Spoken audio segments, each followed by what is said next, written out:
Dear Mrs. Finch, as Lewis's psychiatrist, I can understand your desire for an explanation. As I see it, the trouble began in January, shortly after we convinced your son to seek treatment for substance abuse. Newly sober, I believe Lewis first noticed the monotony of his daily life. Oh my god. Ah! He kept working at the cannery. But he withdrew part of himself. In our sessions, I saw the same behavior. His mind began to...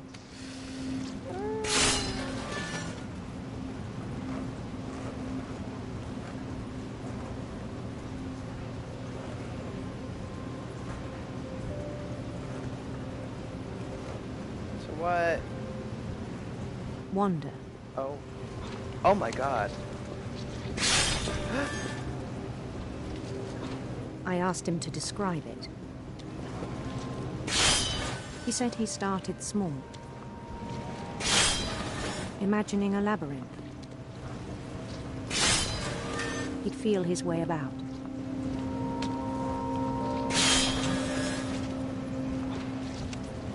Then something moved. Bats. And toads.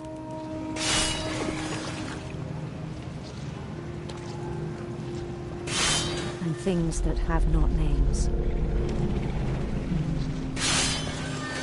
He knew it was all in his head. But he took it very seriously.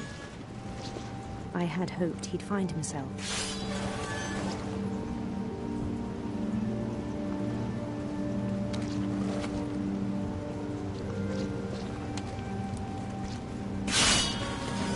But he found something more.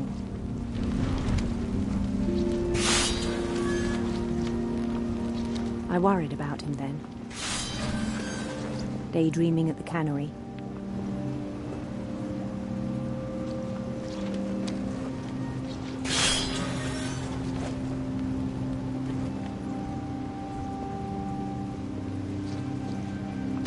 I spoke with his boss.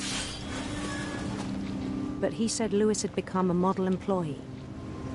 Methodical, tireless, focused. Like a whole new Lewis.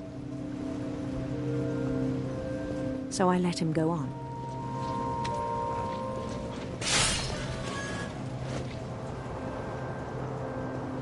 I even encouraged him. It seemed very promising at first.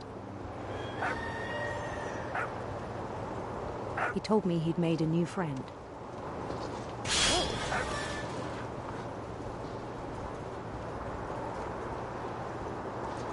On the edge of a city he named Lewis Topia.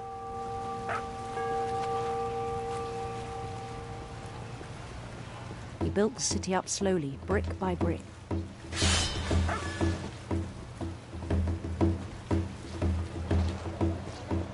Then he made musicians.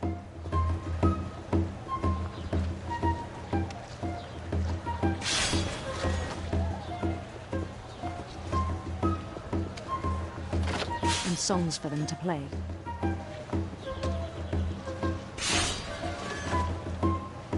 He talked about starting a band.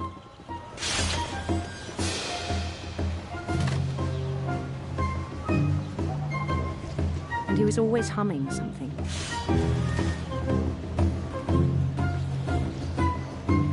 Every day his imagination grew stronger.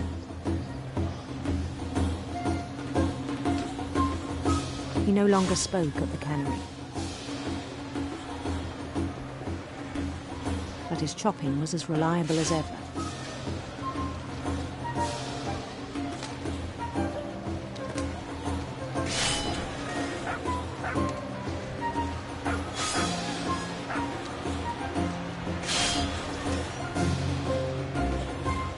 Then one day it struck him that all the cheering crowds, even the stones under his feet, were all in his imagination. So he could do whatever he wished.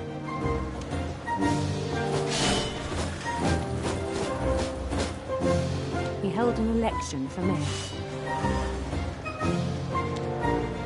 And he won. They begged him to stay, but his mind was already wandering. It became a game for him.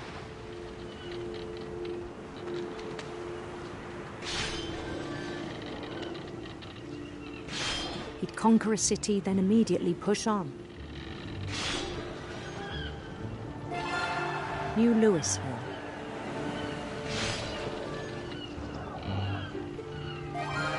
St. Louis. He started drifting away from our reality.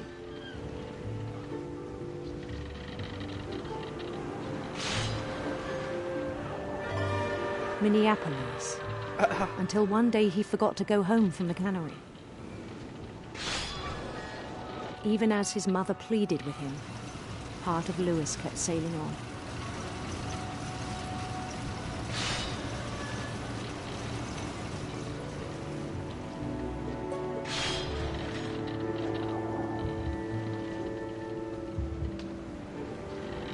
In Louisburg, he heard rumors of a... Beautiful prince. Beautiful prince! Beautiful prince.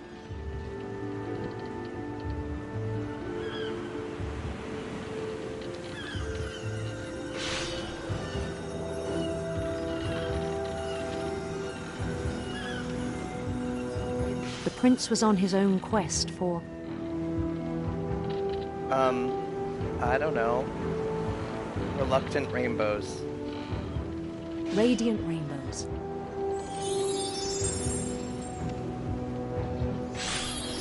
Happy Pride!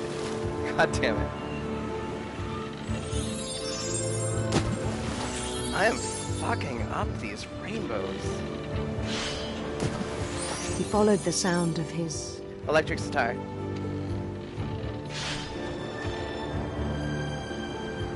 electric sitar. No!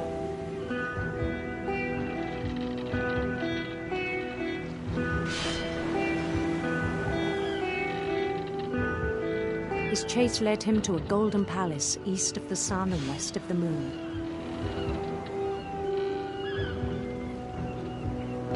Even then, his logic remained sound. He knew the world was all in his imagination.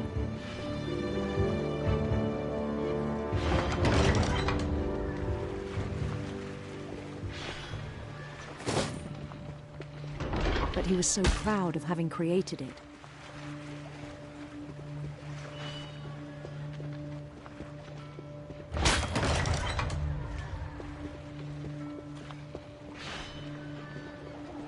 In his own eyes, he'd become something greater than a king.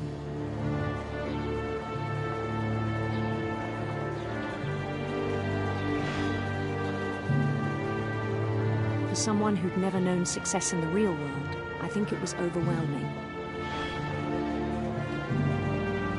And then it struck him that the real Louis was not the one chopping salmon, but the one climbing the steps of a golden palace.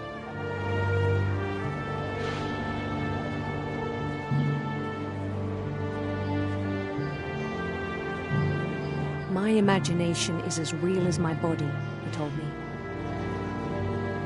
It was hard to argue with him.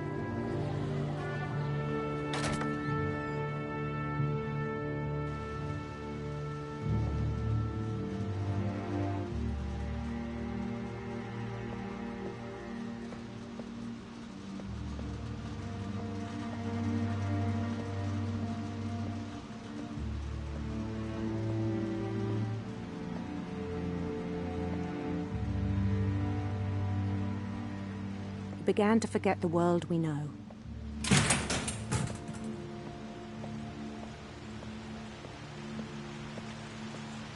I think it pained him to remember Louis, the cannery worker.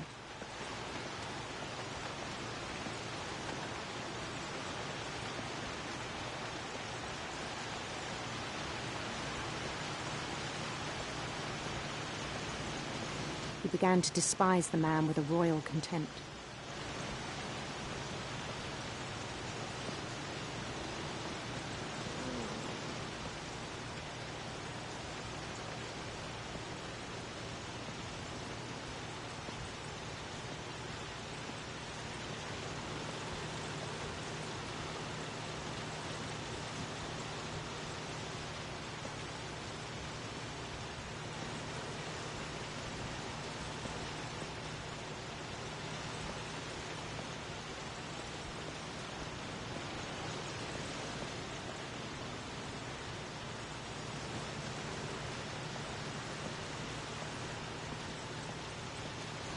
I still thought I could save him. Even after he said he was being crowned king over all the lands of wonder. The palace would be packed with his companions.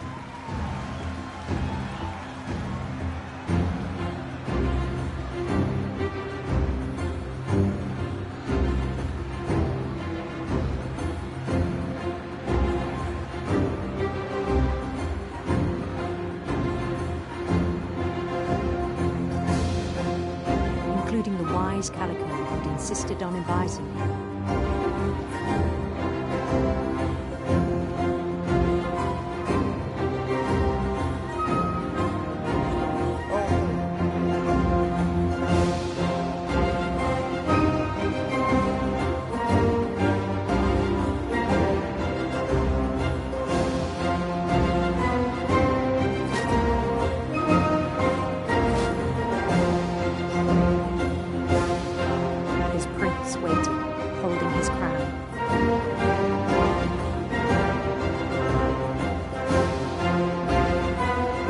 There was only one thing left to do.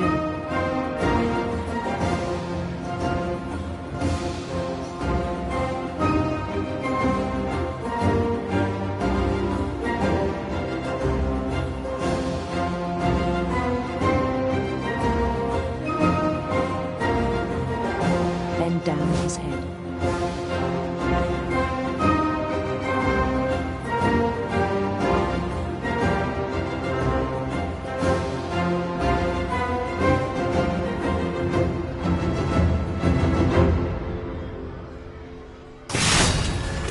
I think you know. Mrs. Finch, your son was a kind man who will be missed by all of us who knew him.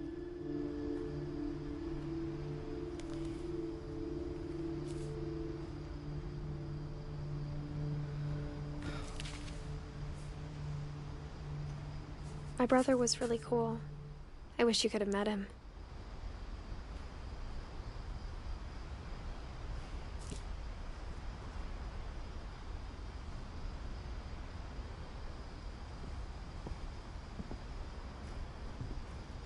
Lewis and I spent a lot of time playing games together, but he was surprisingly bad at them.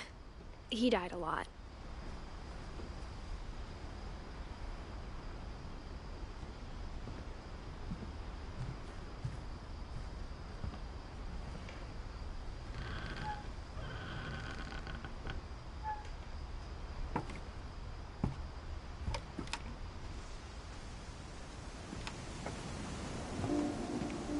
On the way back from Lewis's funeral, my mom told me to start packing.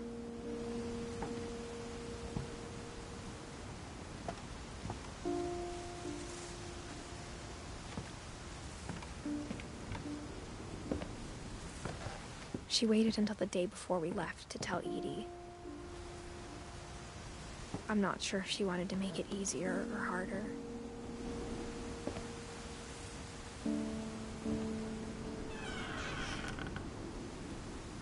I wish we'd stayed.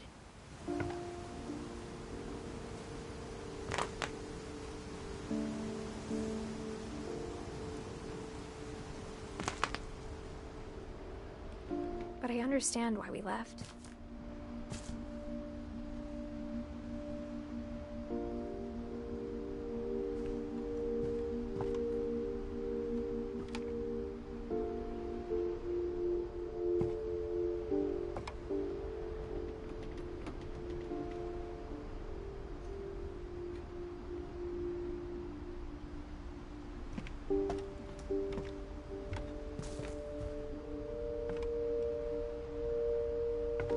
My mom ended up leaving everything behind.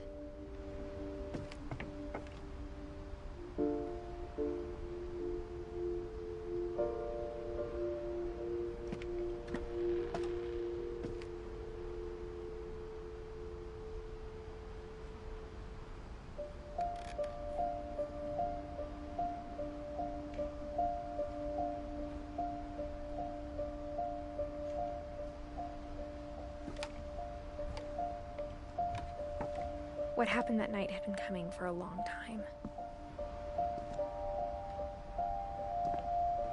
Maybe you should have come sooner.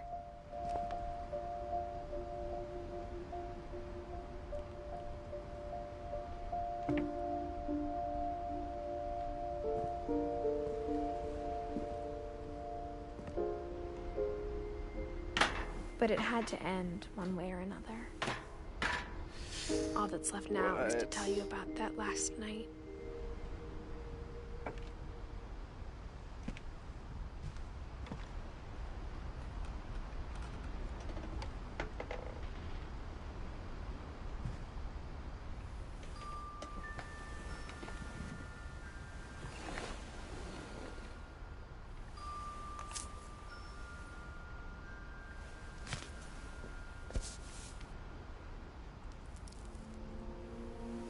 That whole last day, Edie just watched us pack and didn't say a word. Until supper, when she raised her glass and said, "To our final night together, and all our final nights apart." Grandma, you know what I said about alcohol. Some of your medications are very Edith, specific. I left a present for you in the hallway. Why don't you go open it? The grown-ups have to argue now. I'm sorry, you're right. We're all leaving tomorrow. Let's just enjoy our last... I'm not leaving. Edith, you're excused.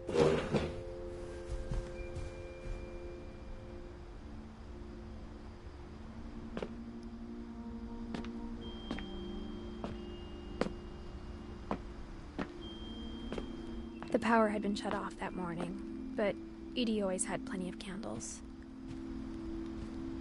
When my mom sealed the library, I don't think she knew about the other entrance. Or that Edie had a key to it.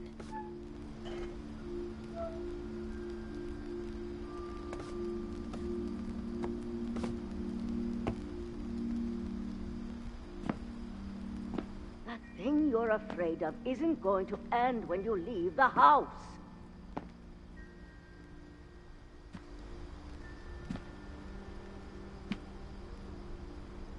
Edith has a right to know these stories.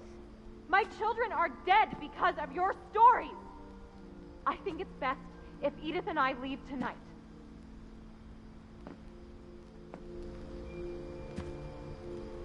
We'll have the nursing home send a van for you in the morning, okay?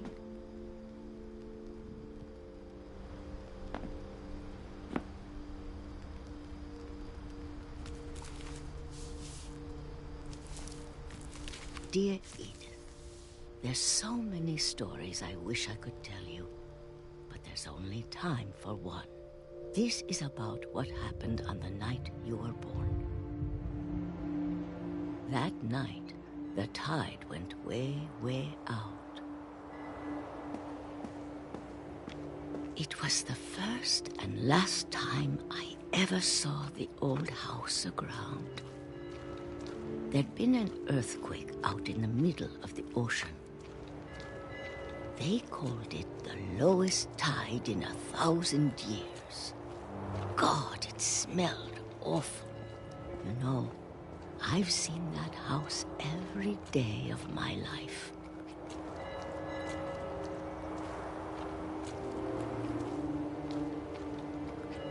But I never thought I'd go back to it. When the fog rolled in, I lost my way. Oh, jeez.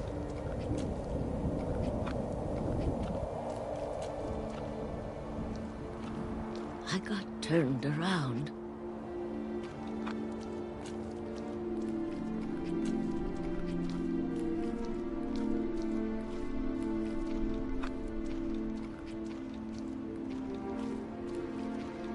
For a while, I wandered.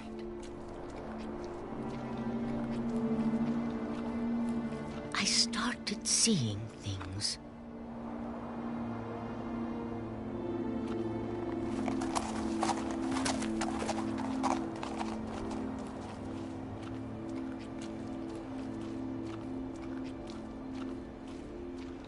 Things I'd forgotten had ever existed.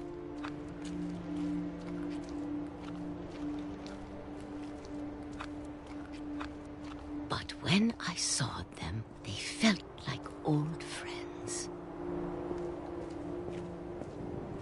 that night, a lot of things came back to me.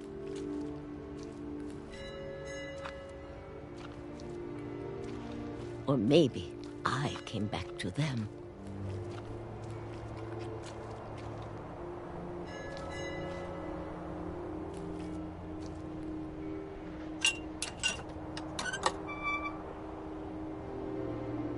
Things I can't explain, but that I need you to try and... Edith, what are you doing in here? It's mine. Edith! Mom, you're gonna rip it. Let go! I kicked and screamed, but Mom dragged me to the car. I never saw Great Grandma Edie again. The next morning, the van came to pick her up, but she was already gone. After that, we moved around a lot.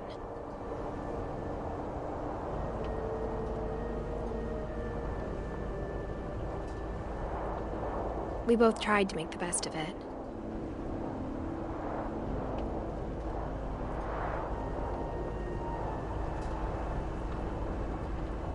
A few years went by.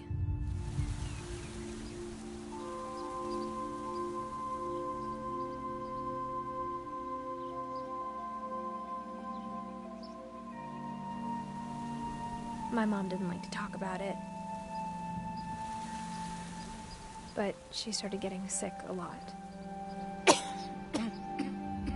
The rest happened pretty quickly.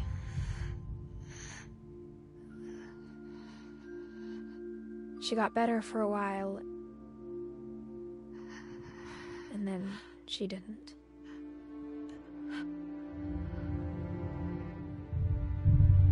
And then I was alone. The last Finch left alive.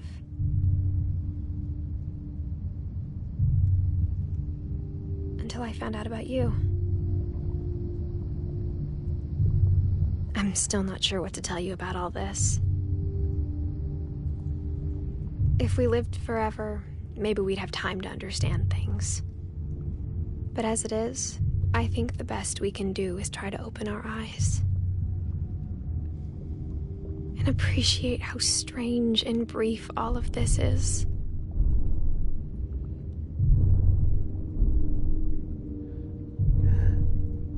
You being birthed? This journal was supposed to be for you. Oh no.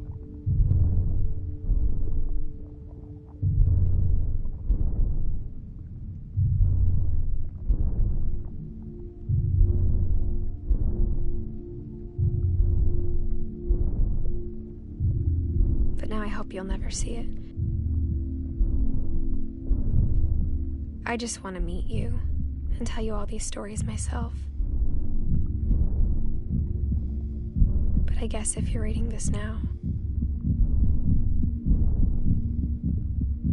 things didn't work out that way.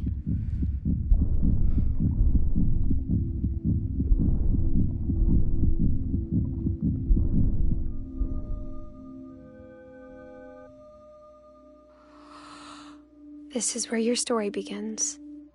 I'm sorry I won't be there to see it. It's a lot to ask, but I don't want you to be sad that I'm gone.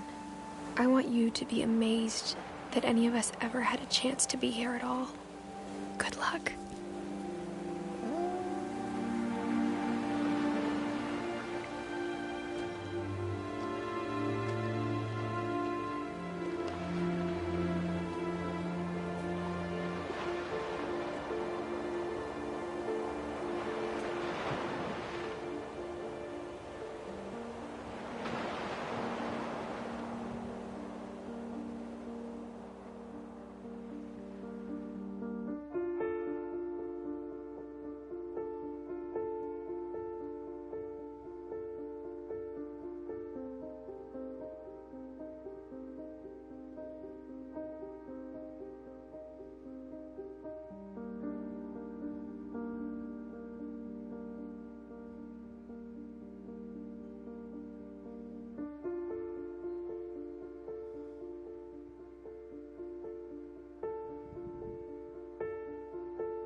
What was Odin's?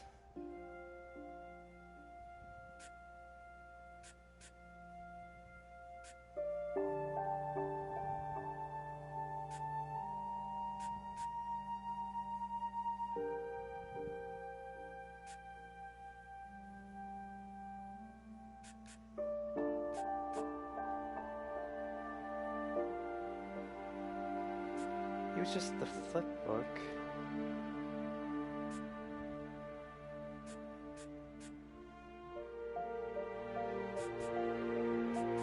Are you hinting something? What was Dawn's story?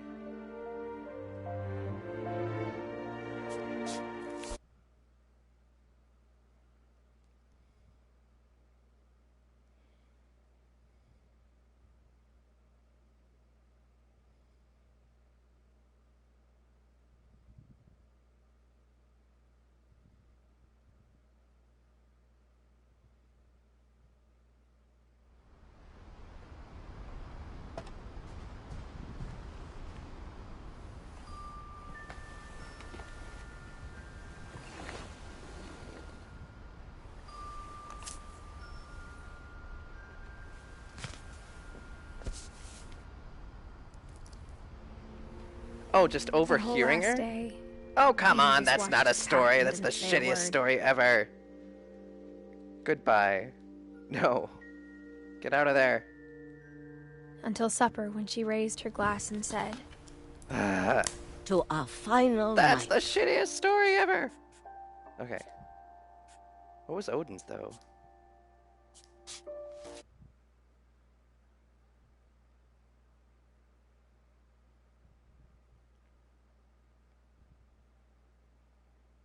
Sperm loading. Birthing baby. Killing Edith.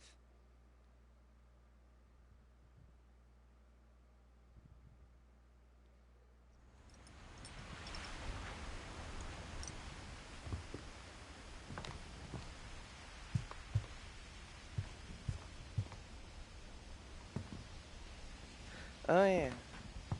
When Edie told people Sven was killed by a dragon, she could also have said he was building a dragon-shaped slide that collapsed. She could have, but she didn't.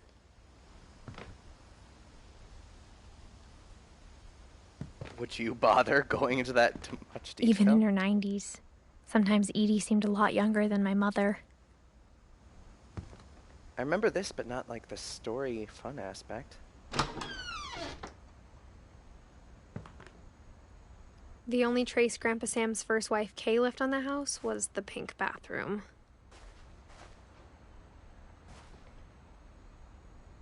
It was a pretty big trace.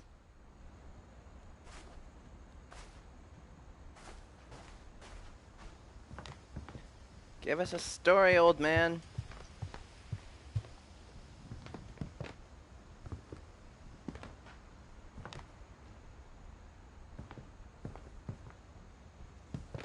Her room was like a museum. Oh, For yeah. 500 years, the Finches have been famous throughout Norway for their fortune. And misfortune. Whoops. I'll pick it up.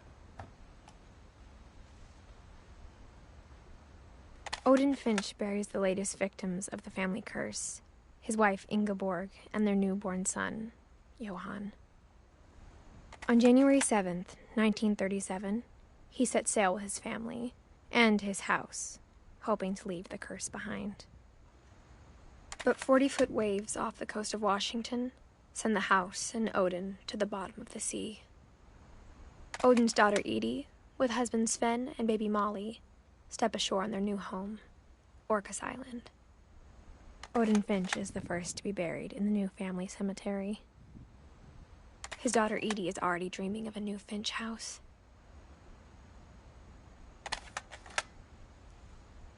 All right.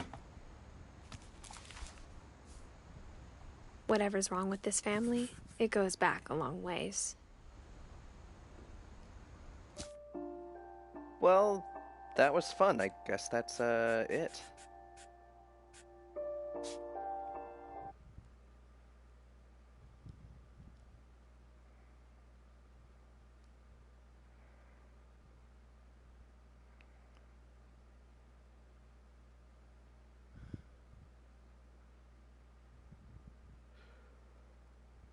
Thanks for watching.